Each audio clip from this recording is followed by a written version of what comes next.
evening. We're going to call tonight's meeting to order of the Consolidated Human Services Board meeting.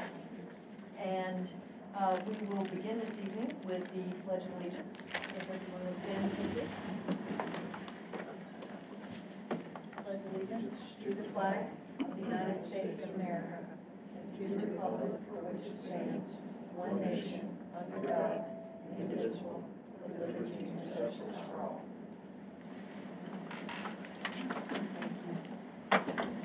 Mr. Earl Ford is going to do our invocation tonight, but before he does that, I would like to ask us just to take a moment of silence to remember two of our Human Services team members who have passed away in the last 2 weeks. We have a driver, John Joyner, who's we called him Barry, passed away on December 25th, and our teammate Yolanda Williams, who all of you knew, who was our executive assistant, also passed away this past week. So I'd like to ask if we could take a moment of silence and then Mr. Ford can pray. Let's pray. Gracious Heavenly Father, we thank you, O Lord, for allowing us to come together to do the county's business, O Lord. We just ask you to give us the wisdom that we can make the right decisions and give advice to our staff, the staff here, Lord, that's been doing a great job, O Lord. Lord, we just ask you to please just lead us, O Lord. We just thank you for everything you're going to do. We're already thanking you, Lord. In Jesus' holy name, amen.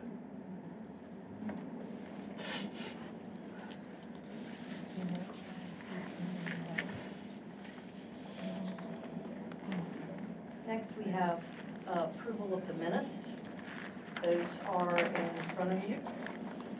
And if you could take a moment to review them as part of your packet, and I would entertain a motion.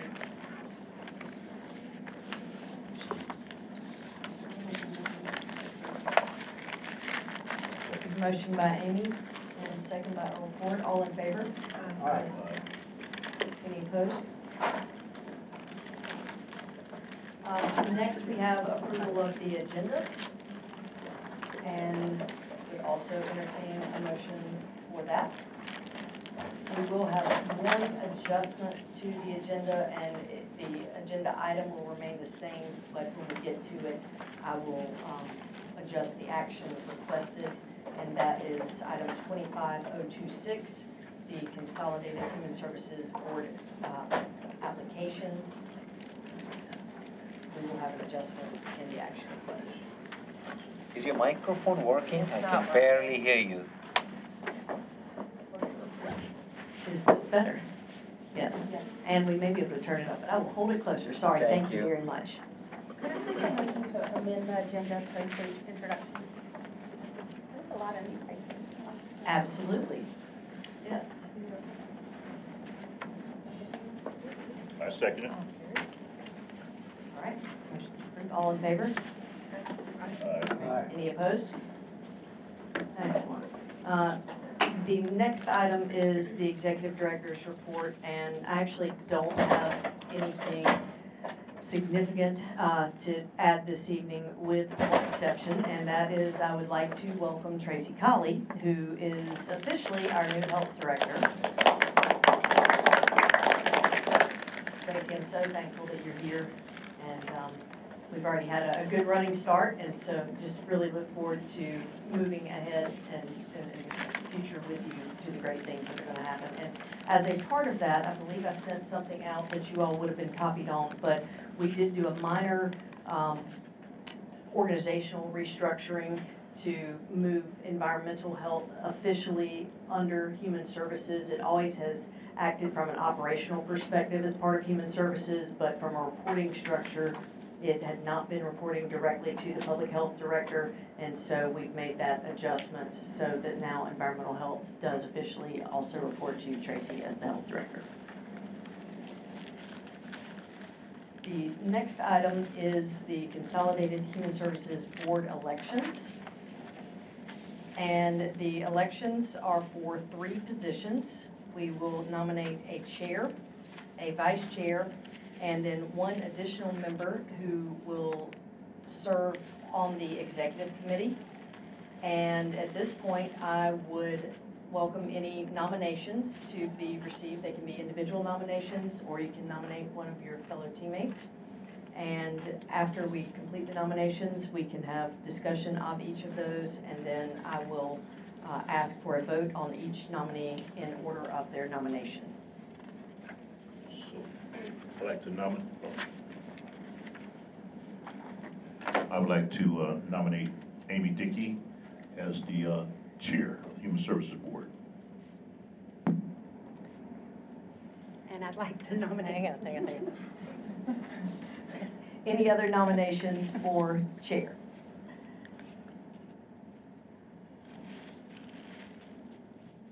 Okay, hearing none.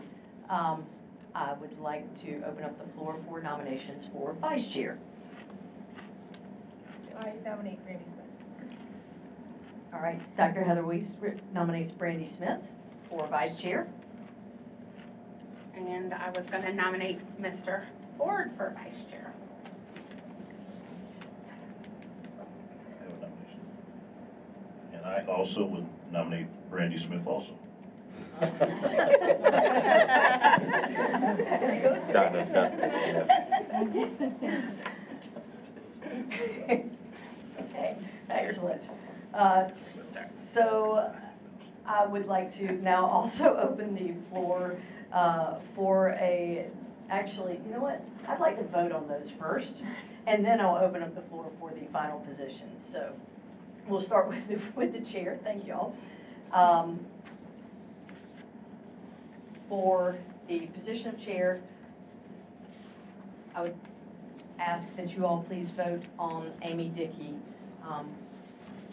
All those in favor? Aye. Any opposed? Amy, congratulations. At this point, I would gladly provide you the microphone. And if you can complete the rest of the election process, that would be excellent. Excellent, everyone, okay. If we could take a vote, please, on the vice chair nominations, starting with Ms. Ashley. Brandy Smith. Brandy, Hey, I'll go by Ashley too. I'm looking right at you too. With Brandy Smith. If all are in favor? Aye. Aye. Any opposed?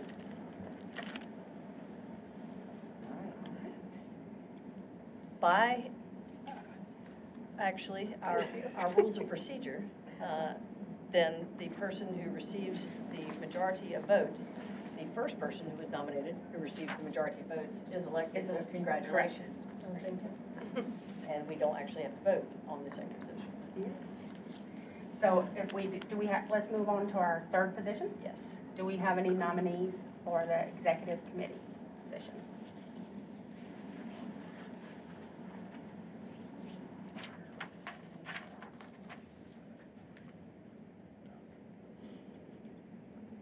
You want just one other spot for the executive committee? Wait, Yes. Earl. I'd like to nominate Dr.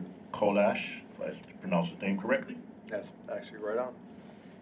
for the executive committee. Yes. And, yes, there is one other spot. Yes, sir. Are there any other nominations? Questions? Would like to put that to a vote? Yes. Yes. All right, so, Dr. Kolash for the executive committee. All those in favor say Aye. anyone opposed? Any opposed? Excellent. Congratulations.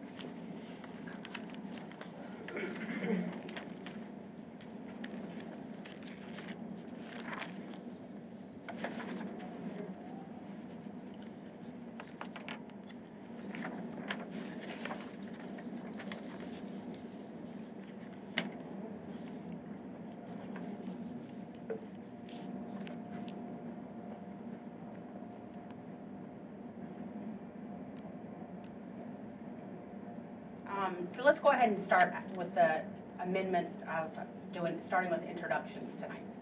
If we could just take a moment for that, start on the far corner, if you don't mind, just to make sure that everyone is. That's you. Everyone is present. Oh, Mike. up. Y'all can't hear my Thank you very much. Hi, I am Carla Sowells. I am the compliance coordinator for Human Services. And I take notes and get your agendas out, and if y'all have any questions, y'all all have my email. I'm Jackie Morgan. I'm the Human Services Business Operations Director, and I manage things like finance, the front of the house, the back of the house, IT, any of the guts and support services that help the front-facing services go. And accreditation, Carla's being modest, she also does our accreditation, and she does our orientation for new staff and helps with, obviously, with the board and things of that nature. So that's in our shop. Training, CQI is also in our shop. There's just a lot of different processes that You happen. have to talk louder, we can't hear a word you're saying. Oh, you have to start over. I'm the Business Operations Director for Human Services. Is that a little better? Yes. Yes. The front of the house, the back of the house, the support services that make the front-facing services go, the IT, budget, things of that nature, customer support, language services, accreditation, which is what Carla also does, orientation for new staff, and things of that nature. Hi, I'm Ashley Burtz. I'm the Nursing Director in Public Health. Hi, I'm Megan Troll. I'm the Communicable Disease Supervisor for Union County Public Health. Hey everybody, I'm Tracy Colley, Public Health Director, and also Acting Environmental Health Director currently. So, hope to get that position filled very quickly. Hi, I'm Stephanie Starr, and I'm the Director of Community Support and Outreach. I oversee some public health and DSS programs. Hello, I'm Dr. Keshav Bhatt. I just serve on the Human Services Board. I'm Susan Marciniak. I'm a member of the community, and I am filling the other person role. Hi, my name is Brandy Smith. I am a member of the Consolidated Human Services Board and your Child Fatality and Prevention team now. And it has been almost 3 years since I've been on the board serving. I'm Heather Weiss, and I'm the veterinarian on the Consolidated Human Services Board. My name's Gary Sides. I'm one of your county commissioners. As you can tell, I've done this before and don't usually need a microphone. This is actually my second tour of duty on this board. I was appointed when the board was consolidated back in 2013, I believe it was, and I served until I was elected to the Union County Board of Education back in 2014. So I'm on my second tour of duty. And I am looking forward to serve because I have actually, DSS here in the county has actually served my wife and my family. My wife and I are licensed therapeutic foster parents. Well, actually, not anymore because 3 and we're done. My youngest son was in the custody of Union County DSS. And I was so impressed by the services provided that I sought out being involved in this board, and it's one of the things that led me to get involved in public education as well as one of your county commissioners. So I want to thank everybody for their service, and I look forward to working with y'all. I'm Janet Payne, and I'm the Director of the Consolidated Human Services Agency, and I have been with Union County since 2017. I'm Amy Dickey, and I serve as a recipient. I have children who receive Medicaid services, and I was the outgoing vice chair, your new chair.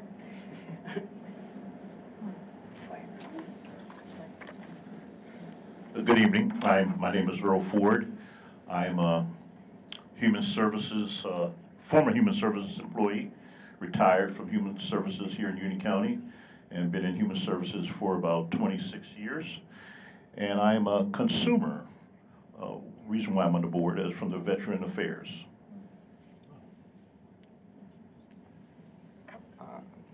Good evening and Happy New Year, I understand. But I'm Dr. Craig Colas. I'm your physician on the board.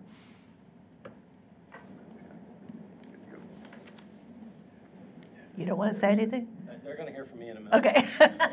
Hi, everybody. I'm Dr. Wendy Sellers. Call me Wendy. I'm a professor at Wingate and also the founding director of the social work program at Wingate. And I just want to say, Gary, I think that's your, thank you for all that you have done over the years as being a foster care family. Right. And I'm on the board.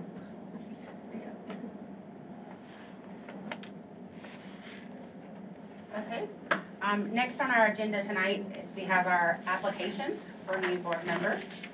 We have currently 19 members serving and 9 vacancies. Tonight, we need to discuss 2. One is the community-based organization representative. We received an application for Jesse Granger. And then we also will be, after that, discussing the... That one we're skipping. Okay. That's it. So we're actually... Jesse, we're skipping. So her application, sorry, Jesse Granger's application was received. We will consider that at the February meeting. Gotcha. We're going to take it off of the January meeting. All right, so tonight, actually, we are going to discuss the reappointment of Lisa Kerner. And our application, our engineer also, Noyes Harrigan. So the applications are included in your packet. And as is the normal practice for these, this is not an appointment of these members, but if you will vote on each of them individually. And if you vote to move them forward, we'll take them to the Board of County Commissioners for consideration.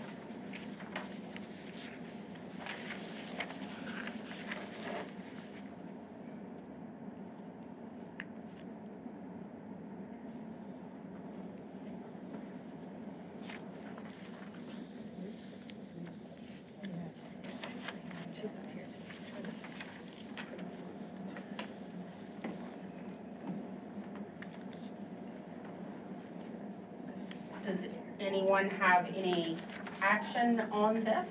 We could start with, Can we make a motion to reappoint Lisa Turner? We should do them one at a time. Yes. okay, so we have that, and a second for Lisa Kerner? Yes, so we had a motion for reappointment of Lisa Kerner and a second for that. Could I ask a question? Is that technically a motion to recommend appointment, reappointment? Yes, sir. To the county commission? Okay. Thank you. Yeah.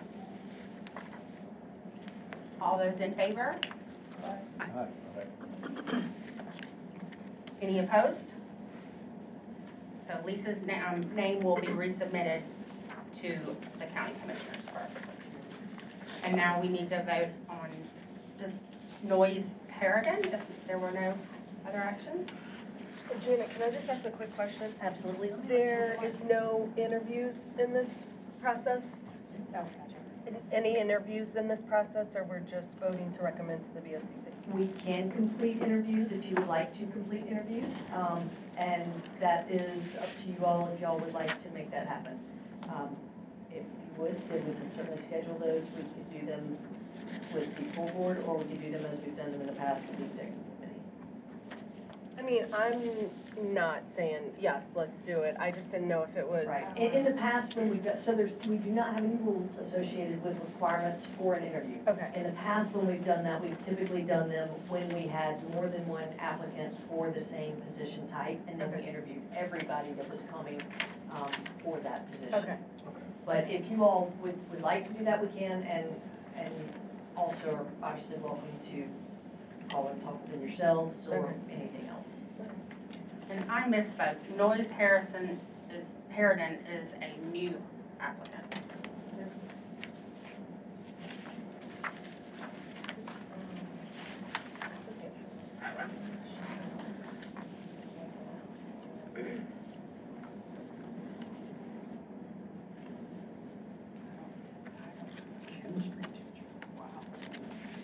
I would make a motion to approve the engineer spot to the BOCC.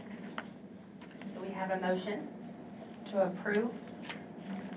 Is it fair to assume you your rules do not require a second for any motions here. Require that. They do require a They second? do require a second. Okay. Yes, sir. Second motion to recommend appointment to the Board of County Commissioners. Perfect. So we have a motion and a second to recommend to the County Board of Commissioners. All those in favor? Aye. Any opposition? No opposed? So we will take the application for Noyes Harrigan and Lisa Kerner to the Board of County Commissioners at its first meeting in February. And then we will bring back the application for Jessica Frank.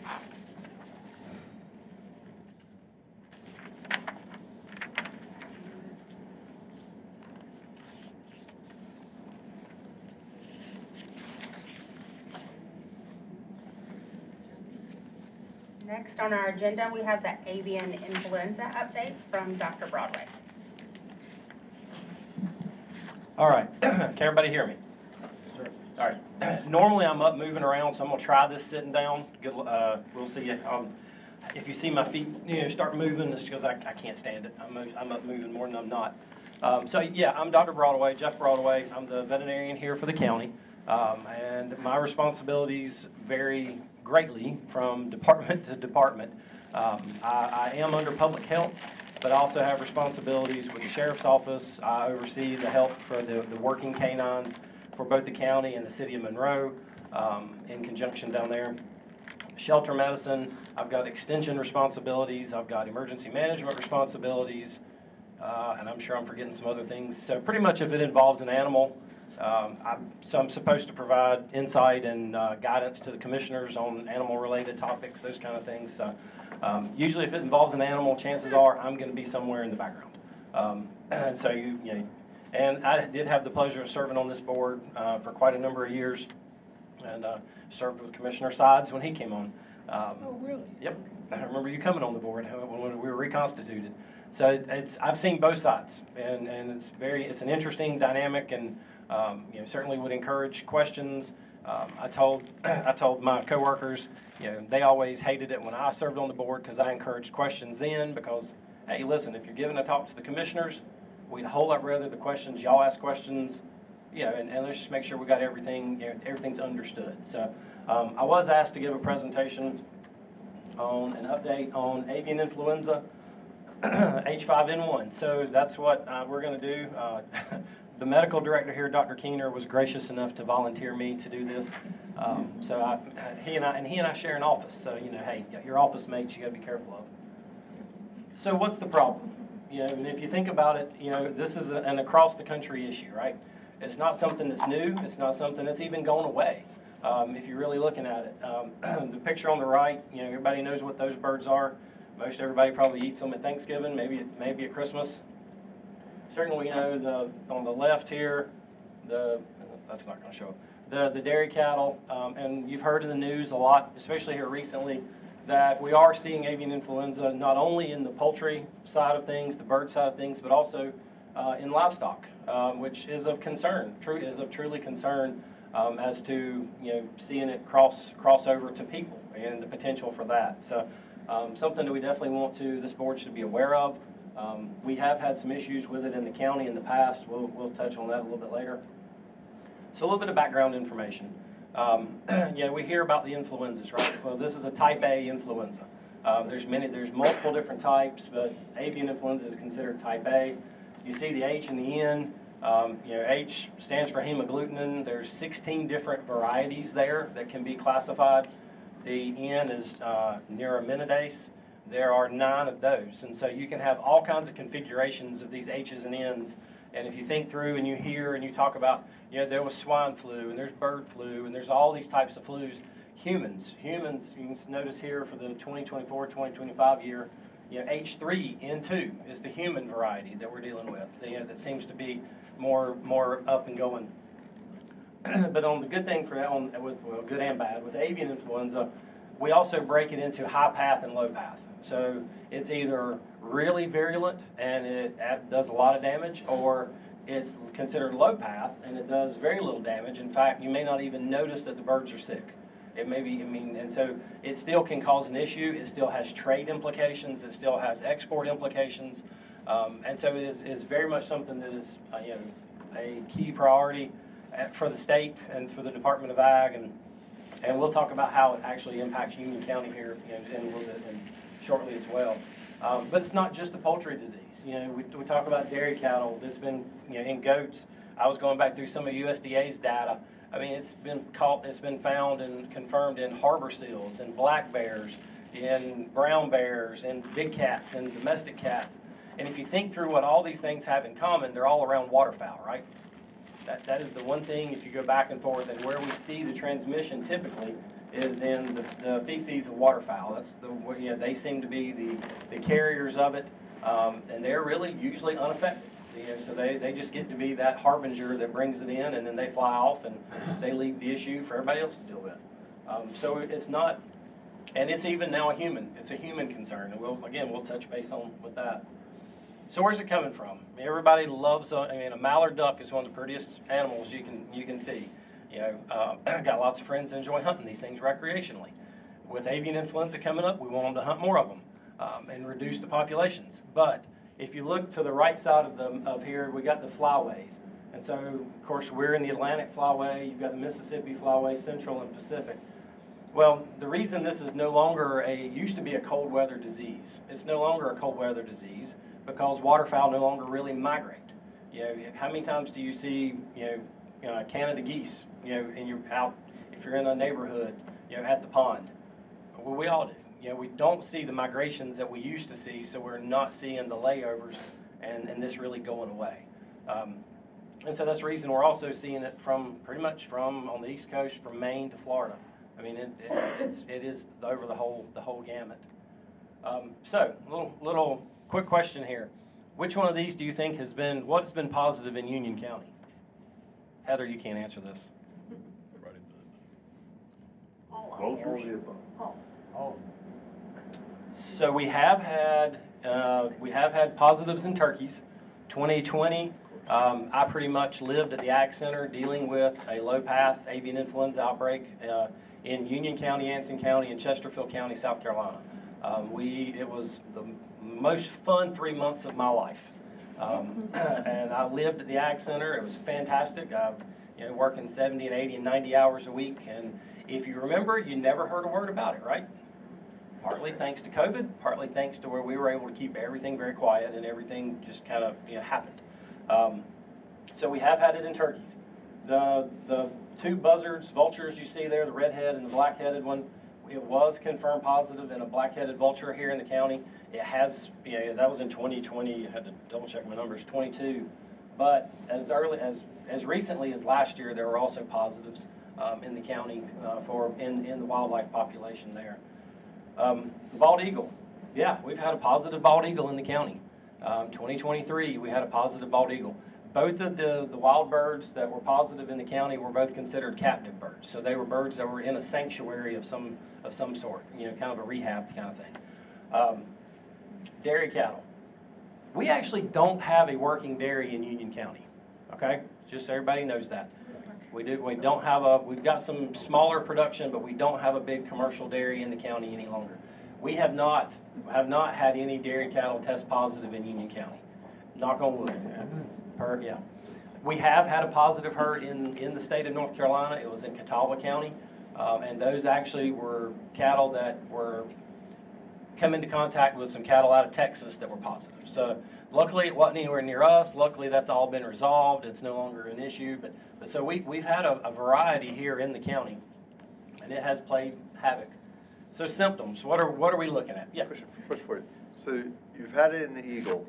Yep. Did the eagle pass, or why did you test it? It died. It died. That's what's okay. Yep. So yeah. You guys don't do random testing. No. I'm not just searching for it. Eagle came in for testing. Yeah, that's what I was like, I don't feel well. Thank you, Dr. Broadway. Well, the question I wanted to ask was, it's my ignorance. I know that vaccines are not a popular thing, but do vaccines for flu cover? Would that give you some protection against this avian Hang on to that. We're gonna touch base on that. You're a slide or two ahead of me. Okay. Yep, but we're gonna touch that. Other questions on where we're at? Is it fatal for birds that are infected? Is it always fatal? So it depends on the species of the bird. Okay. High path avian influenza, in like backyard birds, chickens, guineas, turkeys, that kind of thing, absolutely. Low path, you may not see anything, and that's actually what we talk about with high path. We may see a sudden increase in death rate. We see them go off feed. We see them act like they don't feel good. Those kind of things. Drop in layers, drop in egg production. Well, if your business is producing table eggs and you see a drop in production, first thing those guys are going to think is, oh crap. The second thing they're going to do is call the Department of Ag, because they're going to immediately start testing. They're going to quarantine. They're going to do all these things to prevent, because most of your big egg production, especially in the state of North Carolina, you're looking at 1 million plus hens. So just think of those numbers. If you've got to depopulate 1 million birds, it's not going to be fun. It's going to be a terrible, terrible time for staff and owners too. Drop in production, and then you see the other signs: swelling of eyelids, comb swaddle, shanks, which are the legs, purple discoloration, same areas. And then, of course, everybody wants to think influenza, oh, it's got to be respiratory. You may not necessarily see respiratory. The way we called it in 2020 were actually commercial turkeys that were on their way to slaughter. And they were doing last minute, they were doing their testing prior to their slaughter, pre-surveillance testing, and the birds tested positive. And, it started a chain reaction that ended up quarantining. We had 13, I think it was, different premises across the three different counties. And so it was a big impact. When you think about low path, yeah, generally no signs of illness. And waterfowl, you're really not going to see, whether it's high path or low path, you're really not going to see signs either way. Again, they're the ones that get to bring this thing in. They're just kind of the reservoir, the carriers here. What do we see in cattle? Fever, off feed, decreased milk production. Again, it's not been found in beef cattle. Is that because it's not been looked for? You could argue that. But dairy cattle, if you think about it, dairy cattle are handled twice a day, right? They're milked twice a day. So we're going to notice those kind of things because they're hands-on more frequently. So something that we kind of think about. And if you don't notice those first three on the dairy, on the cattle end, the milk will change consistency. And either they quit producing milk, or what we normally think of as milk, which you see in the store, turns to almost like custard, yellow and thick and that kind of thing. Not something that you're going to drink, and certainly not something that would be left in the food chain, right? And so that's the cattle side of it. Humans, yes, we have had some positives in humans, okay? Conjunctivitis is typically what is seen. It's not something that occasionally some respiratory signs. From my understanding, there were 66 confirmed cases through 2024 across the U.S., 7 probable cases. There was 1 case in Canada that required some additional medical intervention. There was 1 death in Louisiana in 2025 from it, but what I've tried to tell folks is, before we run around with our hair on fire, they were 65 years old. They had other complicating health factors. Same thing we think about with COVID and any other disease. There are typically other complicating factors. So in general, this is not something that's going to be a primary cause of death that we're going to see in general. Again, there's always the concerns. So protection, how can we protect ourselves? Number one, and we preach it all the time in animal agriculture, is biosecurity. Protect the birds. If you've got backyard chickens, and how many people keep backyard chickens now because they got tired of paying $12 a dozen for eggs in the grocery store, right? We saw a big, and that's a little more than what you pay, but we saw the big increases, right? A lot of folks they wanted to keep backyard birds. Those can be an issue. That can be a problem when you come to a disease outbreak like this. So, if your birds are running free, I'm not necessarily saying you got to pin them up all the time, but keep the water and feed in an enclosed area. We don't allow waterfowl and domestic poultry to stay together. Little things like that can kind of really limit. If you got a pond in the area that the chickens are running in, keep the chickens away from it. Keep them pinned up. Don't let them go down there and interact with the ducks and that kind of thing. If you do have dead birds, go see Dr. Weiss and the staff at the lab.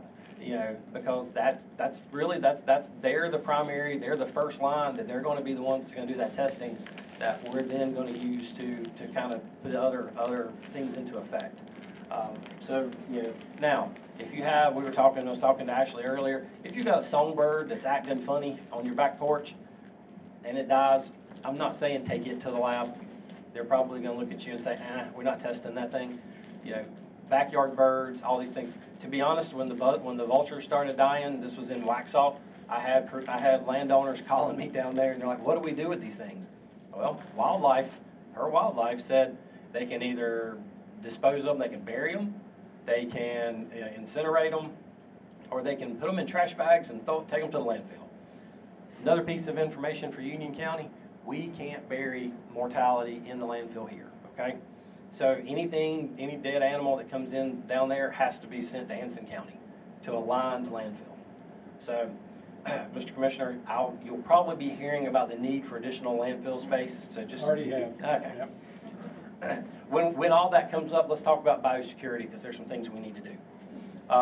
So, surveillance, being, vigilant, especially with backyard birds. Again, not saying don't have them, but just be aware, be educated in how things are done, how things are handled. Food safety, and I'm sure my new boss is loving the fact that I added that. Cook your food. If you're a fan, there's a debate on raw milk, raw products. If you choose to drink them, that's up to you. That's a personal decision. But understand that, that there is risk there, okay? But it comes down to a personal decision. Add on to also, don't feed raw foods to your pets. Yes. Yeah, don't feed raw foods to your pets. That's asking for problems. So are you saying properly cooking, grilling out, boiling, or what have you, microwaving the stuff will kill it? Yep. How about milk that's pasteurized? Is that going to be safe? So two things with that. There have been studies that have been done. One guy did it, and I think he did it just to prove a point. He went to grocery stores in multiple areas in central U.S. and pulled products from the store and did PCR testing on those products to say yes or no they had remnants of avian influenza there. It was positive. Well, guess what? A PCR test can find the most minute piece of a protein or a viral DNA. That's its intent.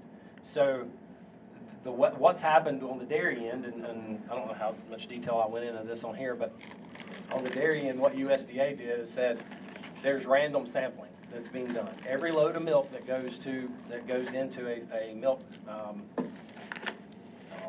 dairy facility, my mind's going to blank on the name of it, but is tested. Now it's all blind random sampling, okay? Because they don't want, there's got to be some protection for the producers in that regard. If a load tests positive, then they go back and test the loads from the farms that would have made up that load. In no way, shape, or form does anything like that get into the production facility. But if something does, everyth's pasteurized. And so, yeah, can you find it? Yeah, with enough testing. But otherwise, cook fully. Cook your meat. Don't eat raw hamburger. Cook your food to the appropriate temperatures, and the risk of this being a concern is negligent. Has there ever been a clinical significance of finding it in the milk? This one particular guy did this study just to prove that it could be found. Yeah. And it was a random sampling, and it was even random as far as which brands tested positive. Yeah. And so that's the only one that's been done. Pretty much don't test for things you don't want to know about. Just about anything. Exactly. Yeah. You can find what you're looking for, right? Yeah. Depends on the test. So getting vaccinated, and no, I am not talking about avian influenza. There is not a human avian influenza vaccine out there. Mr. Earl, so what we do encourage, though, is if you have backyard birds, or if you work in a poultry processing facility, or if you work around animal agriculture in general, get your regular flu shot every year. What we want to try to prevent is a situation to where, let's just say I had the flu, I got the flu, well, I also had backyard birds, and I was messing with some waterfowl, and somehow or another I get avian influenza, that type A as well. That potential for combination is where we would see a absolutely nasty scenario unfold. And so encouraging owners of birds and that kind of thing to be vaccinated for just regular flu kind of reduces that potential. Now, if they come out with an avian influenza, which I think CDC and NIH is looking at something like that, is the general public going to trust and going to be willing to take another vaccine? Let's be real, probably not. Okay, I think COVID kind of ruined that for several years. So unless there's another 100-year pandemic, I doubt you'll see anything like that come available. They don't really even do mass vaccinations within the industries because of trade implications. And because I will tell you, when we dealt with avian influenza here, what happened? I mean, Japan quarantined and refused products down to the county level. I mean, so that is how specific these international partnerships go. So I mean, and there's a lot of financial tie in here. So, are there any impacts? Yeah, in 2023, and all this is based off ag statistics from the Department of Ag. Union County produced 53.3 million broilers. All right, that's number 4. We were ranked 4th in the state of North Carolina for production of broilers. So when you ride around and you see all these houses out there, yeah, they're working. They're getting it done. We also produced 3.6 million turkeys, ranking 3rd in the state. The county is a powerhouse production for poultry in the state of North Carolina. And because of that, USDA pays very close attention to Union County. Cash receipts, let's talk about the money end. $609 million, that's quite a cash receipt intake, right? Especially when you look at the total. Animal ag in the county produced 84% of the cash receipts for ag receipts total in the county, in Union County. I mean, and to add to, so at the state level, the state brings in $16 billion in 2022 in ag receipts. Out of that, 74% came out of the animal end, so poultry and hogs, pretty much, primarily. So just think about the implication, not just the value of the animals, but let's say the Pilgrims and the Tyson plants in Marshville shut down. Look at all the surrounding industry that's going to shut down with it.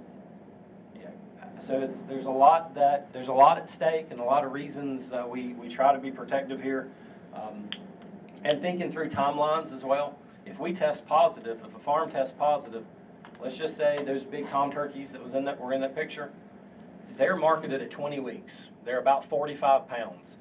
So if they have to put down that whole house of birds, that house is out for a minimum of 3 months so they can work through the process and before they can, So, I mean, and just like, again, the sheer production that we have in the county, if you think about the birds and the big toms are your parts and pieces, your ground turkey, those kind of things. They do heavy hens, which are about 28 to 30 pounds. And then your consumer hens are your turkeys that you're eating at Thanksgiving. And they're about 12 pounds. All of that production, you're looking at 12 to 16 to 20 weeks on the turkeys. Chickens are 7 weeks and they're about 7 pounds. But you still got, just think, you got 7 weeks that animal's already been here. Then you've got another 3 months that farm's going to be out of production. Well, the whole industry is kind of what we call a just-in-time production. So there's things got to come behind it, and so things start backing up, and there is no room for backing up. And so those are some concerns we have, and the reason we worry about that. So does it matter? Yeah. Oh, it matters, all right. It matters for this county. It matters, both financially and just for the livelihoods here. And so something we do want to keep in mind that we do want folks to be aware of, and we're certainly trying not to make too big a deal out of it, but it's something we wanted y'all to be aware of. So any questions? When you had this outbreak a few years ago, 2020? 2020, and you were working all those hours, what were you doing? How did you handle it? I got the pleasure of overseeing the local response. So I was in charge of everything from making sure the composting experts had what they needed, the state had what it needed for depopulating the farms, that we were, gosh knows, I had everything from setting the commissioner's schedule when he came for a visit to helping. They charted paths to where they would take compost to farms where there was no longer, we had to route it around other active farms. So it was pretty much, I had all of it that I was kind of responsible for and it wasn't just me, don't get me wrong, I wasn't alone in that. I was working along with USDA staff, and I oversaw the Department of Ag's staff response here. Is the only option to kill these birds? Okay. Yep. If a flock tests positive, they will be depopulated. Mainly, again, it goes back to the value of the industry in the area. You know, and that was one reason why they struggled to get it under control in California, was because nobody wanted to depopulate those backyard, those pet chickens. And guess what? I mean, you're gonna keep your pet birds, or you're gonna ruin the entire industry. And you know, at the end of the day, sorry, that pet bird's gonna lose. Yeah. Other questions? No, we definitely don't want you to be a vegetarian. Definitely not. Eat all the poultry and beef. It kills it to cook it, so. Yeah. I didn't realize Union County was that significant of production. Third, fourth in the state. And we're 8th in beef. What does that look like from the human side in Union County? Like what have our numbers look like for people getting People infection. infections? That's what she's asking. Over Zero. those years? Yeah. Nice. We've had 0.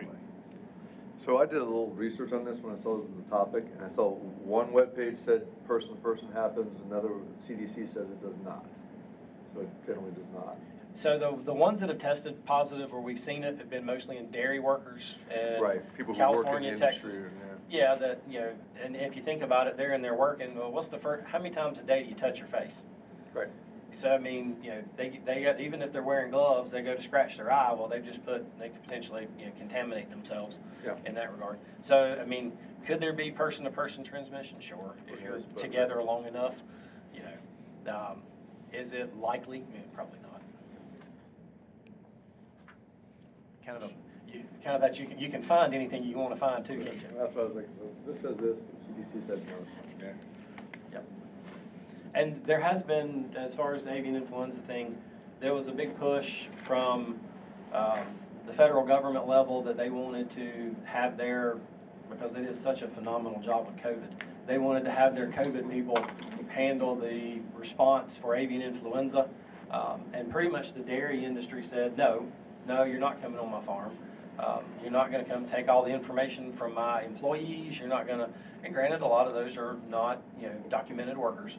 But they protected themselves and said, you know what, here's what we'll do. We'll be more than happy to work with our local health department and our local health directors. Federal government, you can take a hike. You're not coming on our place. And so there's been, industries and the state vets offices and those kind of things have been very, very, very in the middle of all that and trying to help kind of broker those deals. And the federal government is not really involved in that response, other than saying, here's the framework that we want to see, protections. So what's the primary mode of transmission from the animals? Is like you mentioned about chickens going down to maybe a pond or a lake or something like that they're drinking the water or something. Is that the primary mode, or? Yeah.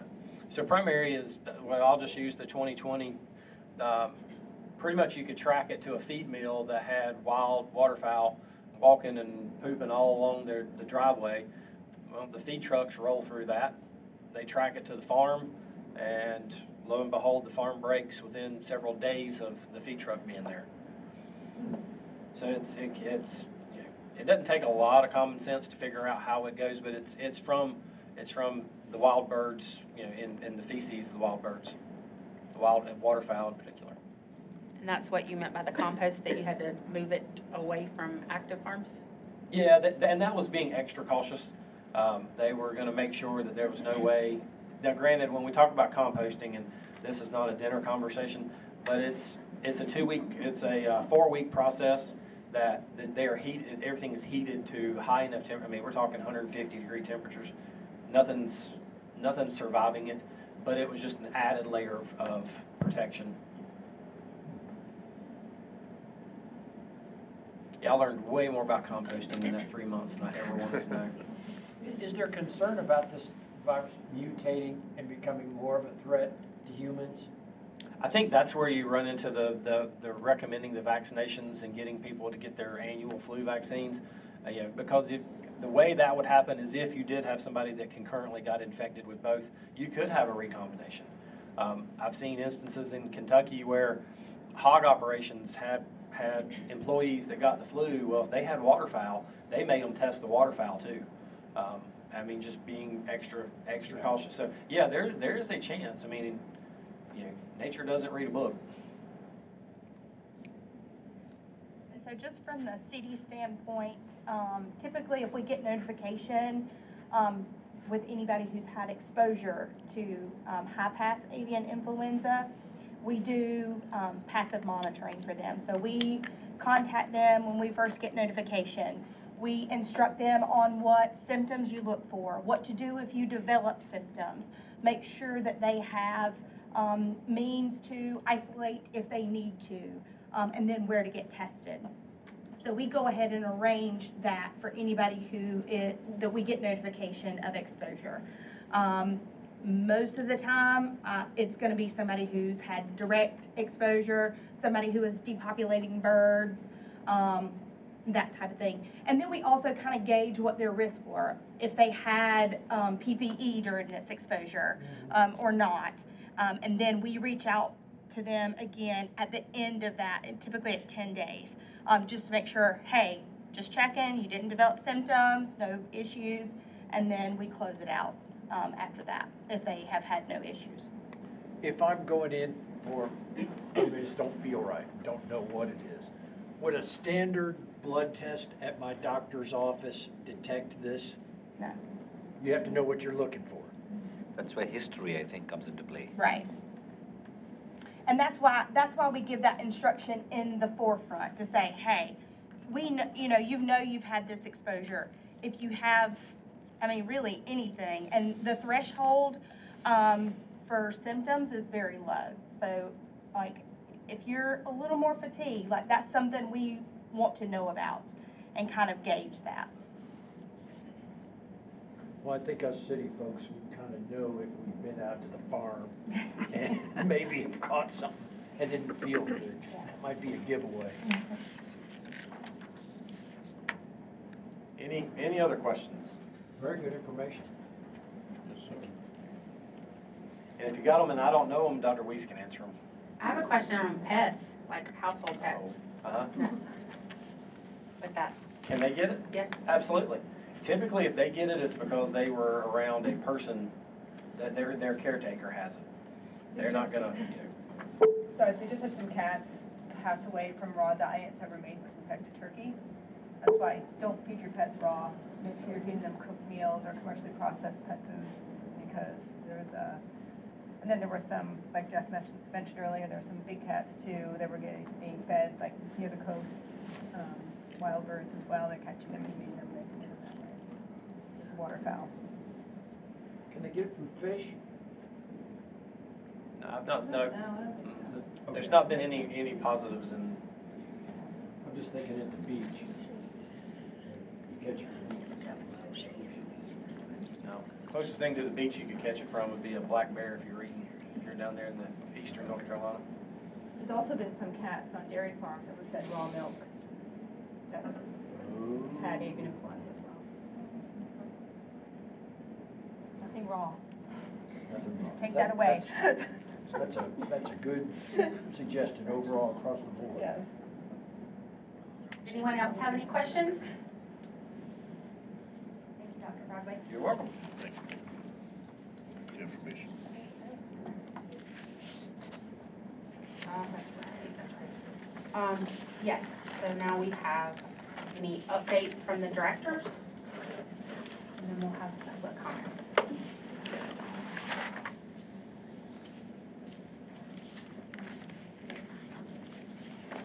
I just wanted to mention that January is Radon Prevention Month.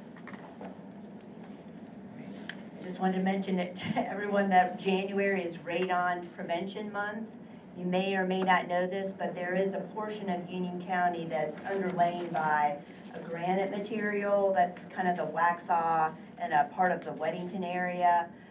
That does present higher levels of radon in certain situations and homes that have a very tight structure, and then radon as a gas can pass into the home envelope. So Testing kits are available at the state level. They aren't very expensive, but just a reminder that that can be an issue in some instances, and can be gotten into homes through air, from the off-gassing of the parent material, or from water. So just wanted to pass that along. So first we hear it's not safe out on the farm, and now it's not safe to live on the place. Keep your windows open. All right, Y'all's meetings and just talk about what stuff. I'm gonna talk about something happy. Okay. So one of the programs that I oversee is our Christmas Bureau program. We served over 1,500 families this year who qualified, and we did qualify everyone. People had to be at 150% of the poverty level to qualify or under. There were 625 volunteers who helped out this year, and we distributed over 20,000 toys and gifts. It was awesome. It was great. And then our volunteer income tax assistance program is going to kick off on February 11th, and we'll run through April 11th. And for that program, people need to be, can't make more than $67,000 income, and have to qualify for that. Some of our staff actually receive assistance through this program, have their taxes done, and then of course the folks that come in here as well. So that will be kicking off fairly soon. That's it. Somewhere along the middle of last year, my office volunteered to help children of Union County get comprehensive eye exams pro bono.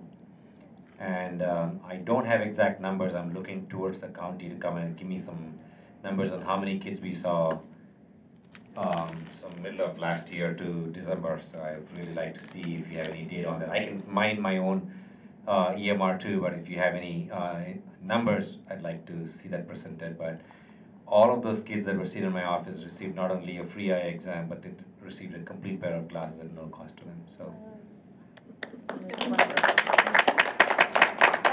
It was 26 at the end of the year, I think, is when we collected those numbers. We'd like to keep that going for next year too. Yes, yeah, thank you so much, yeah.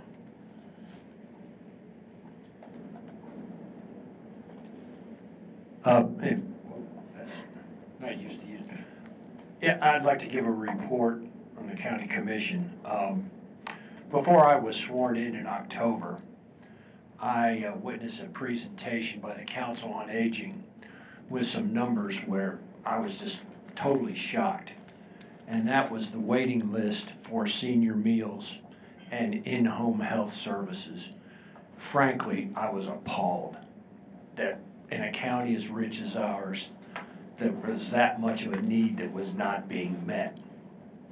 At the last board meeting, I was unsuccessful in obtaining additional funding to address that. I won't comment anymore on that part of it, but I want to thank Ms. Payne and senior county staff for working on an alternative that I hope to have addressed at our next board meeting, which is the 21st, because the 20th is the MLK holiday. These are my people. I may not look it, but I'm one of them as far as age. And I recently was accepted as a volunteer for delivery, and did my last delivery run on Friday, the New Salem route. And I met some interesting individuals, but they were definitely appreciative and definitely in need. I have, well, not instructed, I have expressed to my colleagues on the board and senior staff that I will not support and I will not vote for a next county budget that does not make funding allowances to completely address the waiting list for both senior meals and in-home health services. I truly believe is the measure of a county or any government or any society on how we take care of our widows, orphans, and our seniors.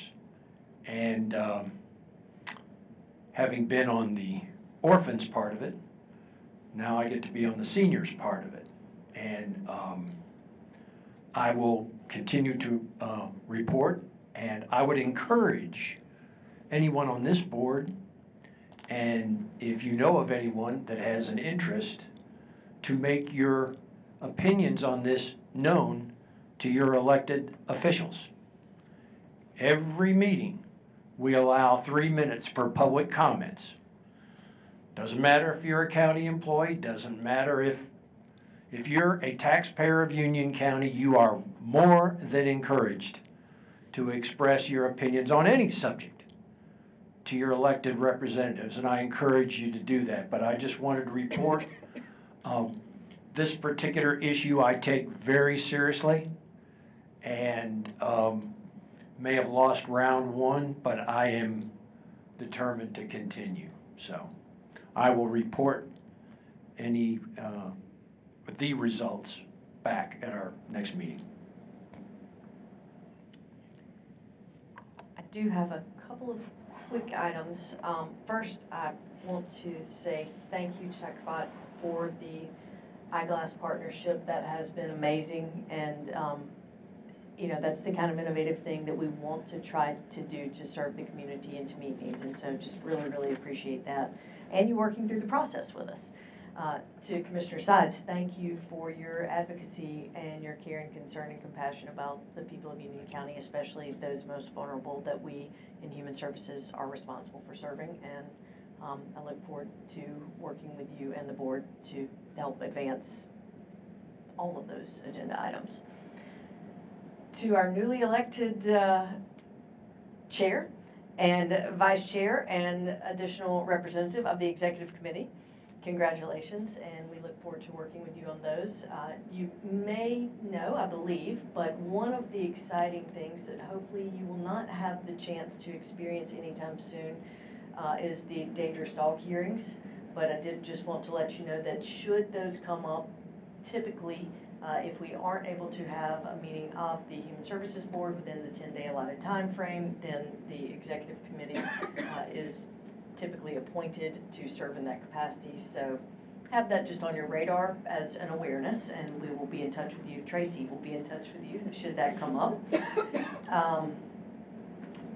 Also, just want to say on behalf of Teresa Torres, our Transportation Director, and Ashley Lance, our DSS Director, and Michelle Marcano, our Veteran Services Director, who are not here tonight, that they wish that they were, and everybody take your vitamins and try to stay healthy. So on behalf of them, I'll throw out a couple of other things. First, I want to just give a shout out to Transportation. That team has had its compliance review with the FTA that was completed in November, and I'm super happy to say that we passed with flying colors. Speaking of passing with flying colors, our public health accreditation process was completed also, and Carla Souls, thank you very much for your efforts to lead that. To everybody sitting on that side of the table, thank you, and over here, for your efforts in making all of that happen and happen so successfully. And we always have room to improve, but that's a 4-year process normally. This year it happened to be a 6-year, but this accreditation cycle happened to be a 6-year process due to COVID, which made it even more complex. And so we are thankful to have that behind us and be started on the new cycle now, because it is an ongoing process. I know hopefully by next month, Ashley will have some additional information to share, but we have talked pretty extensively about the foster placements, need for appropriate foster placements, and the DSS Crisis Collaborative effort that we're having in partnership with partners and the state and a local community partner who I won't name yet because they're not a partner yet officially, but we have applied for state funding to renovate our home here and anticipate that that will be received. We don't have anything official yet, but that is really, really, really exciting news, and hopefully it will be official sometime soon, but forward progress in that regard. And we're also continuing conversations on the potential professional foster parenting program in collaboration with a couple of different entities as well. And so that's something that for this coming year, we hope to be able to advance and be able to make some headway on. And then partnerships in action, one other shout out, wanted to mention Dr. Laurie Salibi, who is our pharmacist for public health, who joined me with the Central Atlanta Area Agency on Aging at its Aging Mobility Management meeting this last December, and provided an update on Narcan for all of the regional transit agencies. And so that's really exciting to be able to see educational and cross-training opportunities that we can provide and that other regional partners will provide us as well. And so just having that type of interaction is excellent. And then the last two things, the North Carolina Legislature goes back into session for the long session starting at the end of January. The county's annual legislative agenda includes a number of items, several of which are impactful potentially for human services, and those are funding for appropriate placements and treatment options as mandated by EPSDT, which is early and periodic screening, diagnosis, and treatment, which is a federal law basically that Medicaid requires to provide health care services to eligible children. So anyway, funding for appropriate placements and treatment options, and for Medicaid for foster children. And so, as I just mentioned, with the crisis collaborative effort and that potential funding, that's something that's really important from a placement perspective for Union County and a treatment perspective for Union County residents and really residents across the state. The other two are increased state funding for senior nutrition, and so advocacy in that regard, and also not directly tied to human services, but it is in association supporting state funding for treatment courts is on the horizon. And then our budget for FY26, that process will kick off at the end of this month. We don't really have any direction about that yet, but anticipate that. So probably in February or March, you'll have some sort of an update on that. And that's all. Thank you. Do you have any? Oh, that's Unless anybody else has any. Does anyone else have anything they would like to add? Any public comments tonight? Oh, could I ask a question? Do you, in the course of the budget process, do you present to this board what your budget request will be to the county? Have you done that in the past? So, not in detail. We do typically bring if there are expansion items. So if for our normal operating budget, if that is just continuing on as it has, we don't go through that in detail.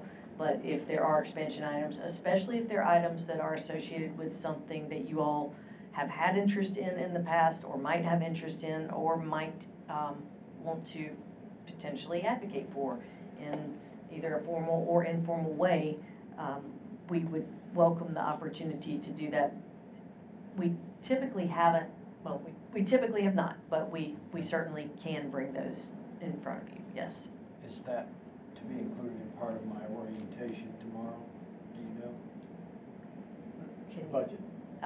There are budget components that are included in the orientation, but not for the FY26 budget, because we haven't kicked that off yet, so we don't have, but we can absolutely, again, provide additional detail when that's appropriate. I'll leave it to the executive committee, whatever they decide. I'm always of the opinion, especially if we have newer members on the board, I would just suggest that if we could take, as you feel appropriate, at the appropriate time, to at least give the highlights of your budget request for next year. Absolutely. And again, y'all are encouraged, when budget time comes,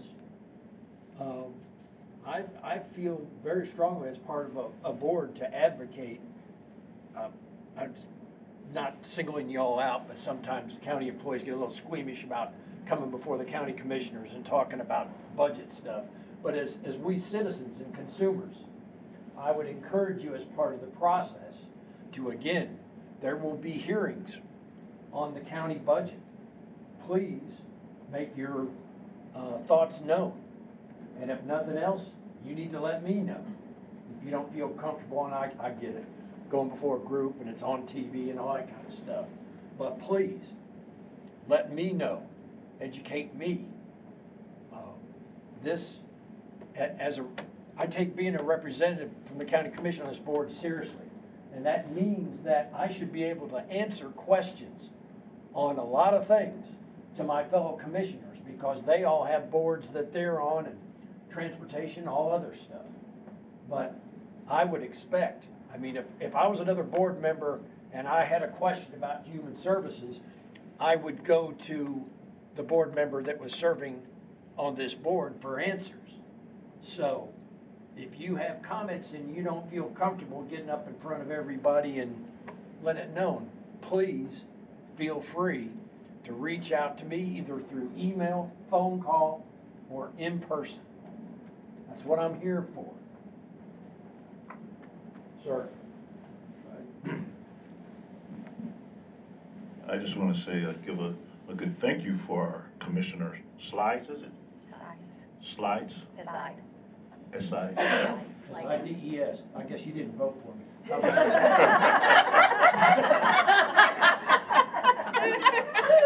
I'm in Waxhaw. I just want to say thank you for being such a strong advocate for human services. We've had some board members in the past who have resigned. Their thoughts was they weren't getting in, no one was hearing them from the commissioner. So I just want to say thank you for being such a strong advocate for human services needs. You might get tired of hearing me yak, but I've got something else I'm going to be bringing to y'all. I'm just going to leave it there, but I've got another thing I want to do from the county level, and I want this board's advice and support on it. We'll get to it. You know what I'm talking about. But I am going to seek the advice of this board, believe me. Can you give us a hint? I know, don't leave us hanging. Thank you, Commissioner Sides. Nope, you're going to show up at the next meeting. Okay. Well, I don't want to get too far. Just, can I make a comment? Since you brought up the budget, and I Yes. am a new member on this board, I Yes. think it would be beneficial, just as a board member, to have, to understand, at a high level at least, the budget for human services. I mean, I just think that would be. I agree with A that. basic. One concern that comes to mind, as I recall, when we were hearing a presentation on child welfare and child fatality. And I think it was NC State that was gathering the information, and it was presented to us. And there was a part where it asked a series of questions of what had been done to engage the family, right? The family members and the parents with it. And a lot of things were endorsed. It was asking, the wording was actually specific to a family partner, or parent of it. But the answer was zero. We'd gotten zero involved. We had not been successful, right, in the attempts to actually get those involved. And the concern that I had was what I believe to be a misunderstanding, that it had to be a parent who had personally experienced that, right? Because it gave a definition of what it meant by family partner. And so one of the things when I think of the budget, that's something that I think as a county, when I look at the difference between us and our neighboring, counties, is that we don't have as many nonprofits doing that type of parent education, that type of parent, support. And I think it would be beneficial for everyone, whether it was youth that were involved in social services, youth that were receiving, services, or whether it was just our youth in our school system, like for their parents to have more understanding of that. Maybe it would be helpful to just give you a quick 30,000-foot view on how the county budget process works. Because I spent 10 years on the Board of Education going through that process, and now I get to see it from a different side of the table. What's going to happen, and you correct me if I'm wrong, they're gonna come to you, and either they're gonna say, this is your number last year, your budget, and considering the same tax rate, this generates X plus Y. And your director and your department and even this board may feel like, well, we need X plus Y plus Z because we want to do these three things or these things more like senior meals, and it's going to take more than we got last year. Well, in a lot of cases, as a county commissioner, I don't even see how that sausage is made. The senior staff comes to us with numbers, and you don't often see the behind the scenes part that the senior county staff does. So that's why I think it's important that this board know what the requests are, and if at the end of the day, the number that's actually approved in the budget by the commissioners when they vote in June is different, you need to be asking questions why. Why did we thought we showed a need for X, Y, and Z, and you're only giving us X and Y? We feel like Z is, in this day and time, imperative. Now, explain why. So, it's hard to get everybody, John Q. Citizen, interested in the budget process, but I think as this board, I think it would be very helpful for everyone to understand what we're looking at, what we're going to be requesting.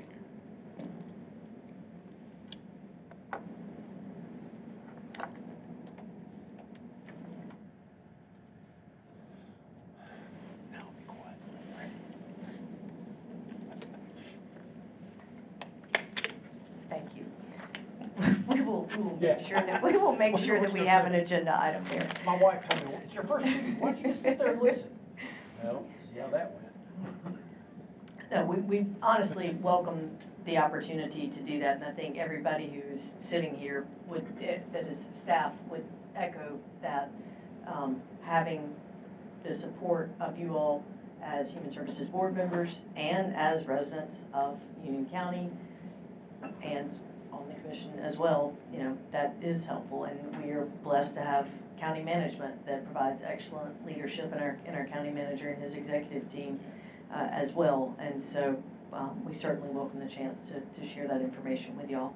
And earlier, as we were introducing ourselves, we failed to include two people who are in the room, and I would be really remiss to not include them and just say a quick shout out and thank you to Megan Hancock and Nicole Rissick. Megan is our information systems and record manager, and she has a lot of different hats that she is responsible for. One of them includes our IT support. Vital Records is another one of those.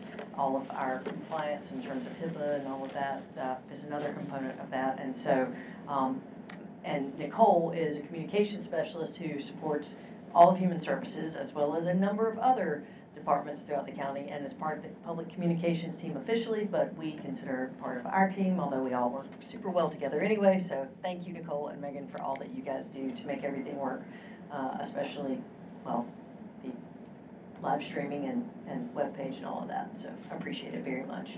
Next month, you have to sit up here. My apologies. And if no one has anything to add, do we have a motion to adjourn? Got a motion? We have a motion and a second. Second. In favor? Aye. Thank you all. Thank you. Thank you.